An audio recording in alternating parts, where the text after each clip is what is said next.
Salut, c'est Trado, content de vous retrouver pour la mise à jour de l'analyse technique du CAC 40 et également maintenant un Nasdaq et SP500 puisque ça vous plaît.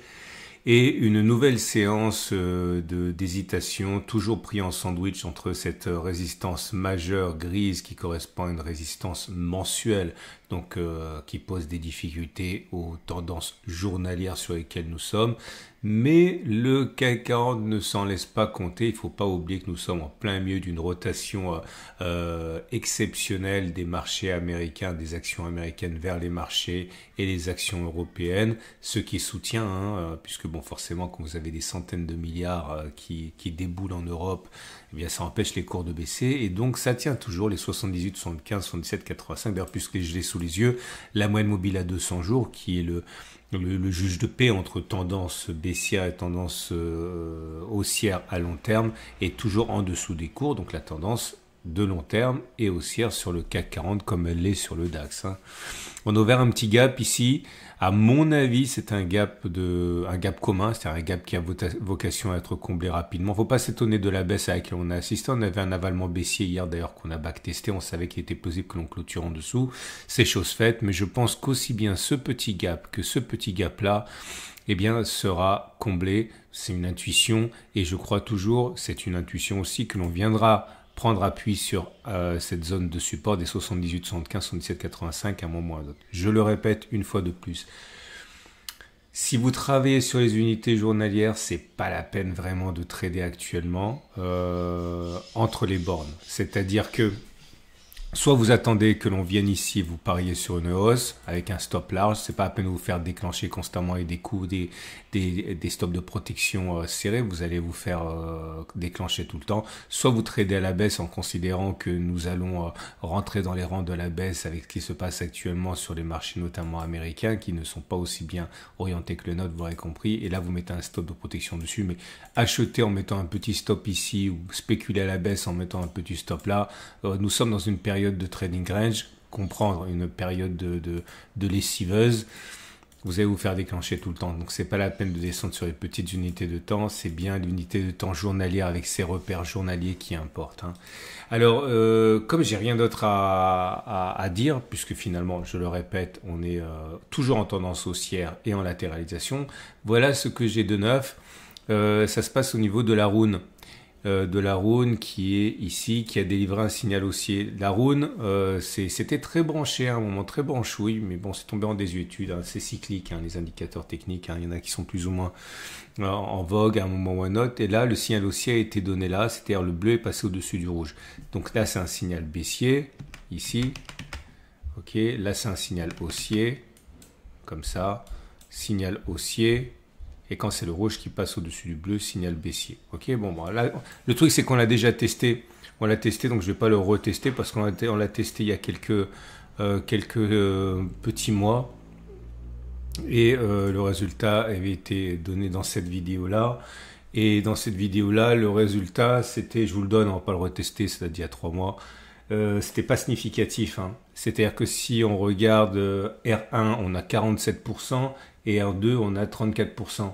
47% et 34%. Donc, si on regarde ce que ça donne, il faut vraiment que si vous avez ce document, il faut vraiment le regarder. Ça vous évite de backtester pour rien. C'est un peu l'intérêt de garder des fiches. Enfin, vous pouvez les faire vous-même. Mais l'idée, c'est que si vous achetez maintenant avec un objectif R1, c'est-à-dire sous les plus bas du cycle baissier de la rune, le cycle baissier de la rune, c'était de là jusqu'à aujourd'hui. Le plus bas, il est là, 0,86. Les chances d'aller faire plus 0,86, c'était 47%. Et les chances de faire 0,86 x 2, donc 0,60 et quelques, 80 et quelques, je ne sais plus, c'est 34%. Donc 66% d'échecs. Donc globalement, ce n'est pas un setup qui est intéressant, c'est pas comme ça que vous gagnerez de l'argent. Donc je me suis tourné du côté des indices américains qui ont un autre signal. Et du coup, vous avez remarqué la transition fine, le Nasdaq. Le Nasdaq qui lui, je l'ai sous les yeux, donc j'en parle, on est sous la M200, donc la tendance de long terme est toujours baissière. Néanmoins, plus fort qu'une tendance, il y a les supports et les résistances tracées sur une unité de temps supérieure. Ok, c'est un petit peu le terminus des mouvements, si vous comprenez les choses comme moi, je les vois. C'est-à-dire que la tendance sur une unité nous amène vers le support ou la résistance sur l'unité plus 1. Clairement, ici, vous aviez une structure qui était baissière. Enfin, elle n'était même pas baissière, on reviendra sur ça un petit peu plus tard, mais on avait une structure qui n'était plus haussière. On avait une tendance qui était baissière. On regarde de la M50, par exemple, ok, ou même de la M20. Et l'idée, c'est que ça nous amène vers le bas jusqu'où jusqu'à le support sur unité de temps supérieure. Et on a touché le support sur unité de temps supérieure. Hein.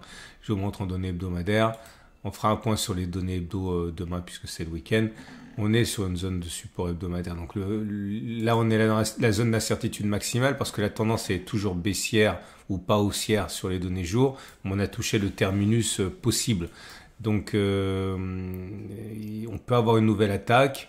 Mais c'est pas obligé non plus, encore une fois, parce qu'on a déjà touché le terminus. Mais dans ces conditions, j'ai regardé ce qui se passe avec un des indicateurs techniques qui vient de se déclencher, qui n'est pas la RUN, qui livre son signal aussi. Hein.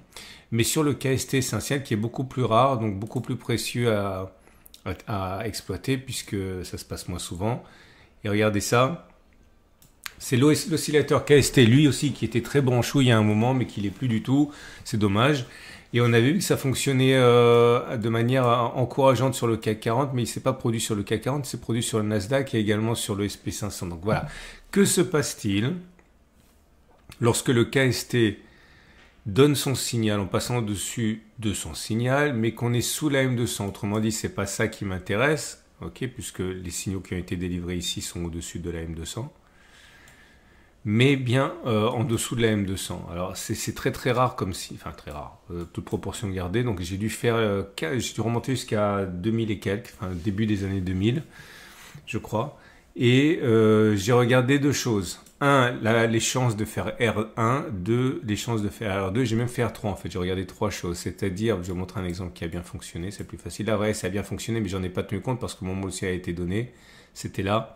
On était au-dessus de la M200. Donc là, on était signal haussier dans une tendance de long terme qui est haussière, ça ne m'intéresse pas.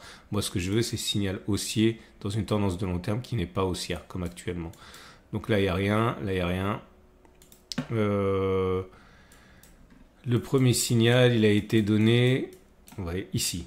Boum. Donc là, ça avait bien commencé. Premier signal, ici. Signal donné sur cette bougie précisément, là. On met le stop de protection sous les plus bas du cycle baissier du KST. Donc le plus bas était là, 7. Et bon, on voit qu'on a fait 30, 40, je sais plus. Ouais, par là. Enfin bon, bref, largement une fois, deux fois, trois fois la distance au stop de protection. Pareil pour ici, le signal a été donné sur cette bougie là. Et si le signal est donné sur cette bougie là et qu'on met le stop de protection ici, donc à moins 6, on voit qu'on a fait 43. Donc on a largement fait une fois, deux fois, trois fois à distance au stop de protection. Ok. Puis des fois ça ne fonctionne pas, c'est même assez fréquent, comme là. Là ça veut dire qu'on a fait R1, R2 mais pas R3. Là on a fait R1 mais pas R2 ni R3. Et là on a fait rien du tout. Le signal a été donné sur cette bougie là. Et tout de suite, l'effet pétanque, boum, on est tombé, on a déclenché le stop de protection. Et donc tout ça, ça compte pas parce qu'on est au-dessus de la M200. Et comme vous pouvez le voir, parfois il ne se passe rien pendant des mois, voire des années. Et ça nous amène en l'an de grâce. Regardez cette très mauvaise série là. Poum. Oh là là, quelle horreur. Très mauvaise série qui nous amène. Ben alors, on est où? On est. Ah ben non, c'est bon, c'est ici. Jusqu'à les années 2000. 2000 précisément. Ok. Donc 25 ans en arrière avec les conséquences suivantes. Est-ce que vous pouvez gagner de l'argent en visant R1? C'est-à-dire pour le coup là, vous rentrez maintenant, stop de protection sous les 3,34, donc visez plus 3,34. La réponse est, c'est pas plausible. Hein. Ça a fonctionné 20 fois, ça a échoué 24 fois, autrement dit un taux de succès de 45%, un taux d'échec de 55%. Si vous pariez ou vous risquiez 100 € par trade, vous auriez gagné 20 fois 100, 2000, vous auriez perdu 24 fois 100, 2400, 2000 moins 2400, vous perdez de l'argent, 400. Autrement dit, vous voyez, c'est pour ça que c'est important de backtester, hein, parce que ça se trouve, vous faites ça depuis des années et vous vous efforcez à utiliser une stratégie qui est perdante. Hein. Et si on vise 2 fois à distance au stop de protection, donc vous auriez eu raison 18 fois et vous auriez eu tort 26 fois, mais c'était beaucoup plus rentable parce que 41% de taux de succès, certes, mais 18 fois 200, puisque vous gagnez 2 fois plus quand vous avez raison que vous avez tort, ça fait 3600, moins 2600, ça fait 1000. Donc ça aurait été beaucoup plus rentable. Attention, taux de succès 41% uniquement. Il faut être habitué à l'idée de perdre. Et 3 fois, c'est pareil, c'est ça qui est intéressant. Taux de succès équivalent, ça aurait fonctionné 18 fois, ça aurait échoué 26 fois, autrement 41%, mais vous gagnez 18 fois 300, 5400. Vous auriez perdu 26 fois 100, 2600, 5400 moins 2600, 2800. Donc là, il fallait se préparer à avoir tort souvent. Mais si vous faites encore, si vous aviez fait encore ça, hein, eh bien vous auriez pu avoir un système très, très gagnant. Autrement dit, si vous voulez, le caractère prédictif, il est médiocre, mais on peut gagner de l'argent. Ça montre bien que avoir raison n'est pas important. On peut se tromper souvent, 2 fois sur 3. L'important, c'est de comparer combien de fois on a raison avec combien on gagne quand on a raison. Bref, vous l'aurez compris. Est-il plausible que l'on fasse 3 fois la distance au stop de protection, 3,26 x 3, donc 9, et quelques vers le haut? C'est pas plausible. Avant de revenir casser le stop de protection, ça fonctionnerait en gros dans 40% des cas, 41% des cas, mais quand ça fonctionne, c'est bingo. Okay, donc en termes de trading, c'est bien ce qu'il faut faire sur cette unité de temps avec ce marché, mais en termes prédictifs, il y a peu de chances pour qu'on revienne tout en haut avant de revenir tout en bas. Okay, bon, ça peut être intéressant. Pour le SP500, c'est la même chose. Le même signal vient de se produire. Je ne l'ai pas backtesté, mais vous aurez compris qu'il faut le backtester parce qu'on ne peut pas simplement appliquer les choses. Et là aussi, hein, la structure n'est pas baissière, elle est neutre, hein, puisque vous voyez bien que vous avez des pics ascendants, des creux qui sont descendants, comme pour le Nasdaq.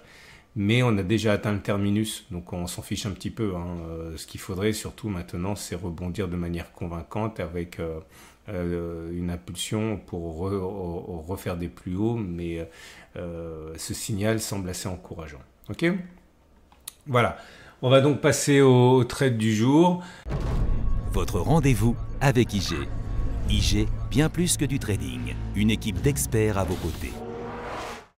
Avant de faire ça, il vous reste quelques jours à peine, 2-3 jours sans doute, c'est le dernier week-end là. J'ai beaucoup parlé, hein, le mois de mars c'est le mois du printemps. Le mois du printemps c'est le mois, tous les trimestres je fais des offres spéciales. On m'a demandé notamment dans les commentaires YouTube si c'était fait pour le swing trading, le pack, pas le pack, le club des tradosoriens. Bah, écoutez, si vous allez sur mon site, il y a un lien en dessous de la vidéo, vous allez voir tous les webinaires, les 70 webinaires privés qu'il y a. Donc il y a du tout, il y a de l'investissement, il y a du moyen terme, il y a du court terme, il y a de l'intraday, il y a du scalping, il y a du swing, il y a du trend following, il y a vraiment tout, il y a du trading de momentum, il y a plein de setups privés. Ce que je vous propose en fait là dans les vidéos du CAC 40, c'est des choses qui sont pas personnelles, ce sont des choses qui existent et je les teste avec vous pour que vous fassiez pas de bêtises, mais voilà, ça n'a rien à voir avec ce que je propose dans le cadre du club des tradosoriens.